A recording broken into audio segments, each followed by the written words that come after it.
In today's video, I'll show you how to use Speaker Boost in ElevenLabs and explain how it can improve your AI-generated voice. If you've seen this option but aren't sure what it does, don't worry. Speaker Boost is designed to enhance the quality of your voice output, making it sound clearer and more polished in many situations. To get started, sign in to your ElevenLabs account and open the text-to-speech editor. Choose the voice you want to use, then type or paste your script into the text box. Next, open the voice settings. Depending on the voice and model you're using, you'll find the Speaker Boost option among the available controls.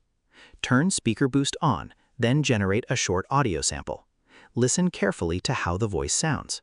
You may notice improvements in clarity, presence, and overall quality. Testing different. For the best comparison, generate the same script again with Speaker Boost turned off. Playing both versions side by side makes it easier to hear the difference and decide which one works better for your project.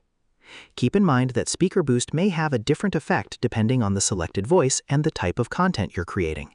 That's why it's always worth testing before generating your final voiceover. Once you're satisfied with the result, generate the complete audio and download it for use in your videos, presentations, podcasts, or other projects. Trying different voice settings together can help you achieve the sound you're looking for and create more professional quality voiceovers. And that's how you use Speaker Boost in ElevenLabs. Share this video and subscribe for more helpful tutorials.